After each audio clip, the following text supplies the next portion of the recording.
where do I fall short? Am I ever going to fix that?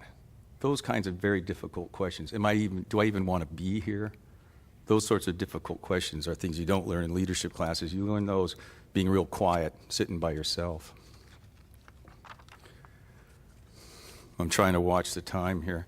What do we got, about 5 or 6 more minutes? 10 more.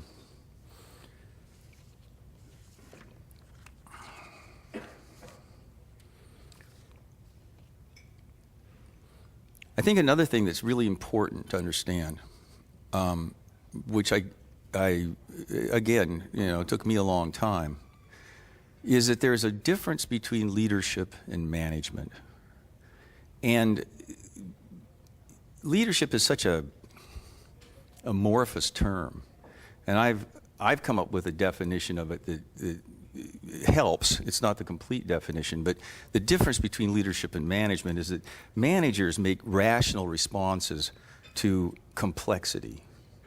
And in this novel, Mellis shows up on a hill with a rifle company and a platoon, and he doesn't know anybody's name. He doesn't know exactly where they are. He doesn't have a clue about the tactical situation. He is in over his head, and that will happen.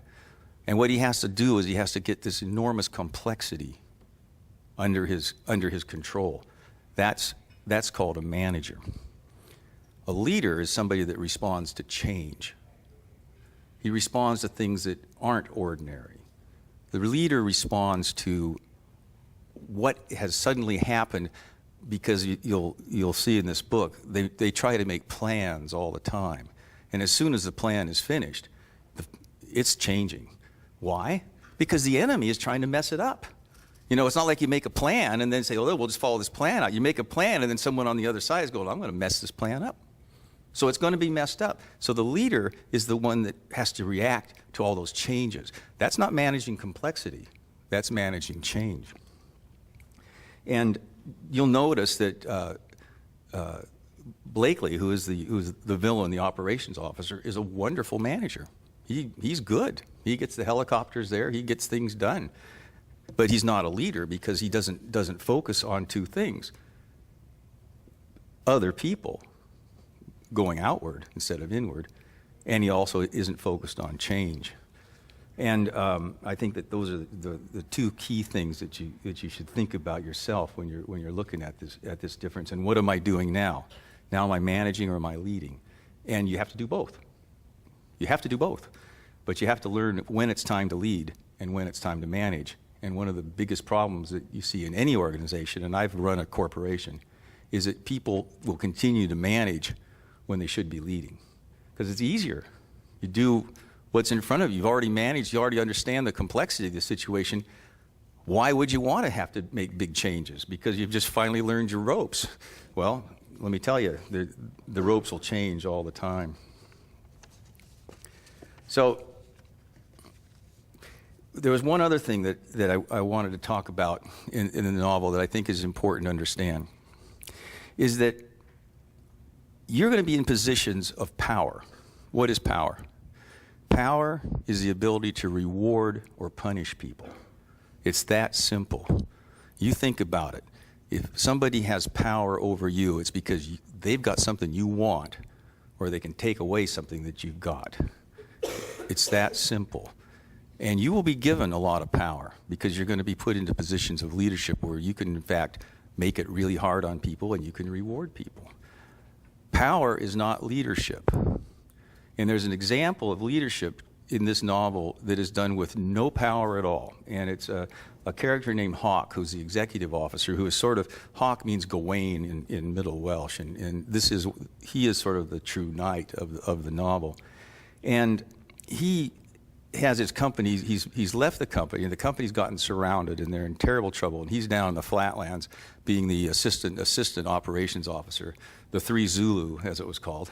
And he decides that he can't stand it any longer, and he just needs to rejoin his company. So he sacrifices his career, he disobeys orders, he goes out on an LZ, and he sits down with a bunch of brand new kids who have just shown up in country, who know that when the fog clears and the choppers start flying, they're going to be dropped in with Bravo Company, who's in the middle of a very big shit sandwich.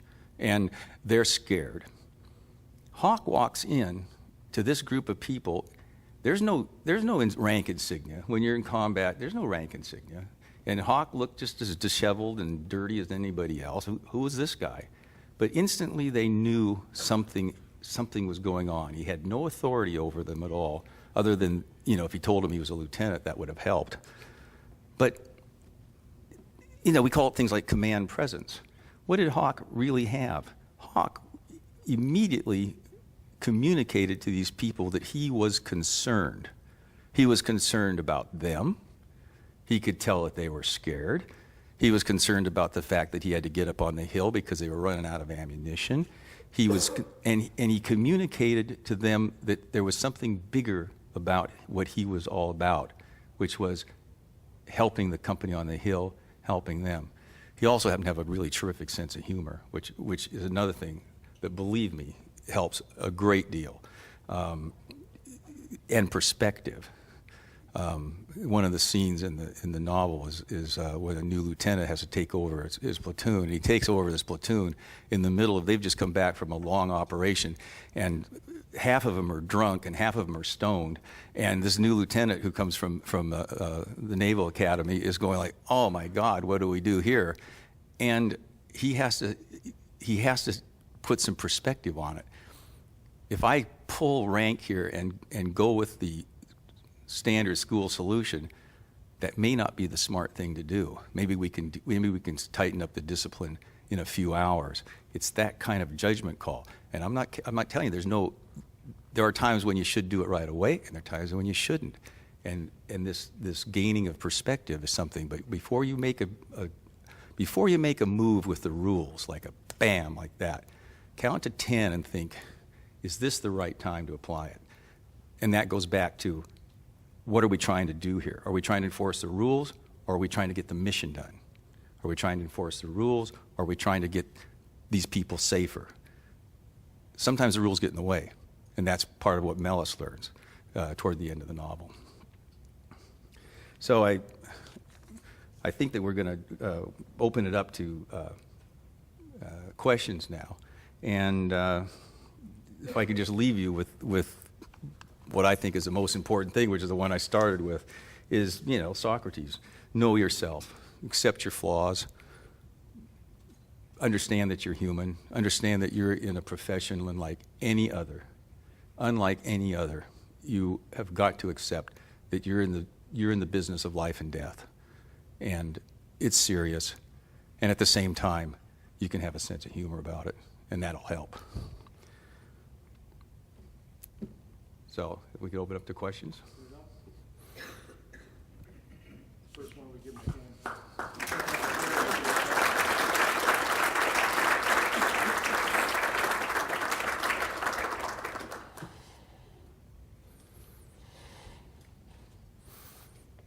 We were here. Sir, second class 10. Mm-hmm. What led you to write your book, and what made you feel like that would help? Yeah,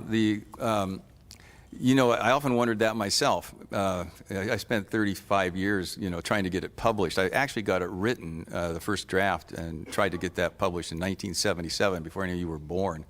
And it was a very unpopular war. And, an unknown fiction writer about a war that nobody wanted to read about, all the people that were reading my query letters, and I got books how to write killer query letters, just wouldn't even read the manuscript.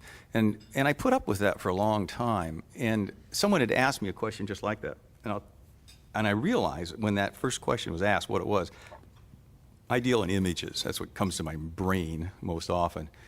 And the image that hit me when that question was asked is that I had just been assigned to Headquarters Marine Corps, and I worked in an annex of the Pentagon, and I had to carry some papers to the White House. And so I'm in my full uniform, and I'm just back from Vietnam about 2 months.